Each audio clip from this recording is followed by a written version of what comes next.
Welcome. Advantages of forest.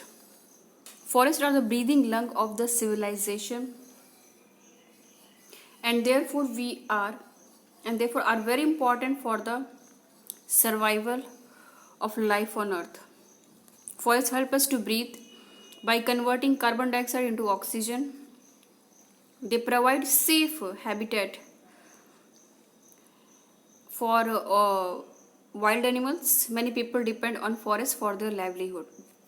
Forest को हम breathing lungs कहते हैं ऑफ सिविलाइजेशन.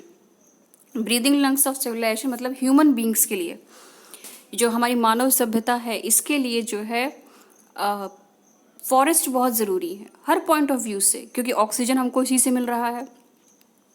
हमारी बहुत सारी फूड रिक्वायरमेंट इसी से पूरी हो रही हैं. हमारे जो शेल्टर रिक्वायरमेंट है वो भी काफ़ी हद तक इससे पूरे हो रहे हैं. तो हर तरह की रिक्वायरमेंट के लिए हमको जो है फॉरेस्ट पे डिपेंड रह रहे हैं हम. So that's why it is called the breathing lung of the civilisation.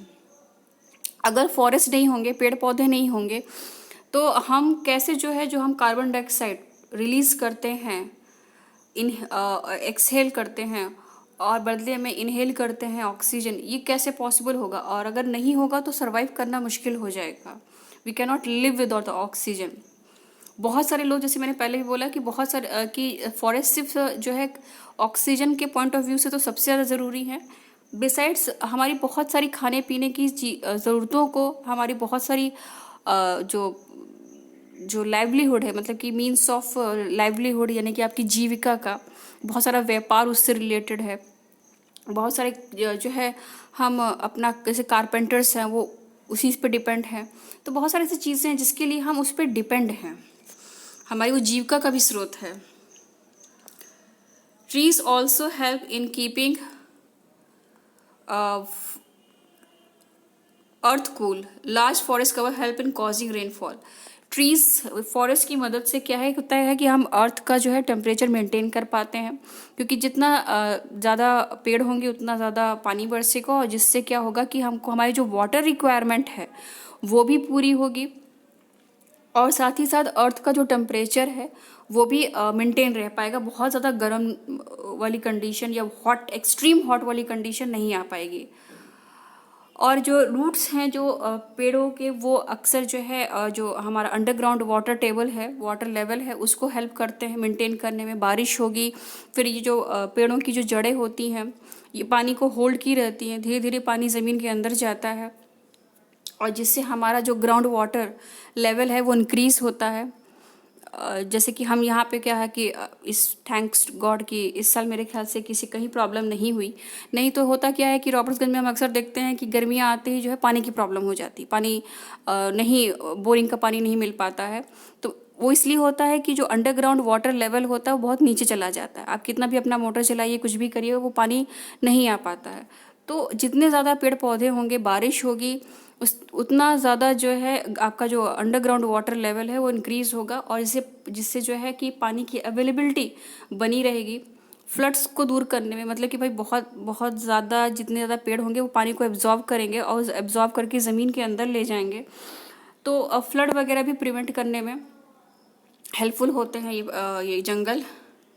Deforestation is in a ramped manner has depleted this important resource and led to the loss of habitat of wildlife, ecological imbalance and soil erosion.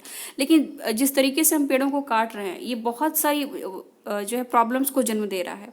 हमारा temperature, जो global warming हो रही है, पानी नहीं बरस रहा है, सॉइल एरोजन हो रहा है, वाइल्ड लाइफ जो जंगली जानवर होते हैं, जीव जंतु होते हैं, उनको अपने रहने के लिए जगह नहीं मिल पा रही है क्योंकि जंगल नहीं रह गए हैं. बहुत सारे जानवर एक्सटिंक्ट हो रहे हैं, लुप्त हो रहे हैं, और ये बहुत बड़ा मैटर है कंसर्न का हर तरह से. मतलब पूरा जो पृथ्वी का जो आपके जो एटमॉस्फेयर का जो इकोलॉजिकल बैलेंस है पूरी तरह से बिगड़ रहा है फॉरेस्ट के काटे जाने की वजह से. इसीलिए गवर्नमेंट ने कुछ सख्त कदम उठाए हैं फॉरेस्ट को बचाने के लिए. सबसे पहला ये कि जो है आपको ज़्यादा से ज़्यादा पेड़ लगाने चाहिए. हर व्यक्ति कम से कम एक पेड़ लगाए.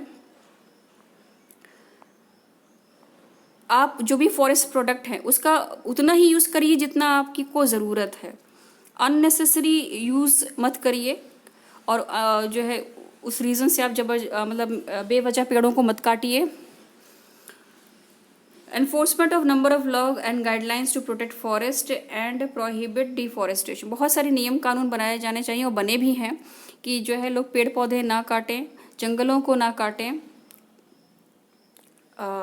Discouraging shifting cultivation which cause forest loss. और शिफ्टिंग एग्रीकल्चर को थोड़ा रोकने की कोशिश करना चाहिए, क्योंकि शिफ्टिंग एग्रीकल्चर में क्या होता है, आप एक जगह कुछ दिन खेती करते हैं, कल्टीवेशन करते हैं, फिर आप दूसरी जगह चले जाते हैं। तो आप दूसरी जगह जब जाते हैं तो आप वहाँ पे जो भी पेड़ पौधे, घास, जंगल जो भी है, आप उसको काटते हैं, पहले ज़मीन को प्लेन करते हैं, फिर उसके बाद कल्टीवेशन शुरू करते हैं। तो यानी कि उस जगह की जो ग्रीनरी है, जो प्लांट्स थे, जो जंगल थे, वो तो आपने काट दिए और कुछ दिन बाद आप इसको भी छोड़ के चले जाएंगे।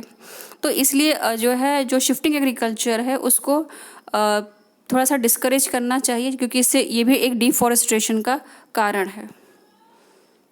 Okay, thank you.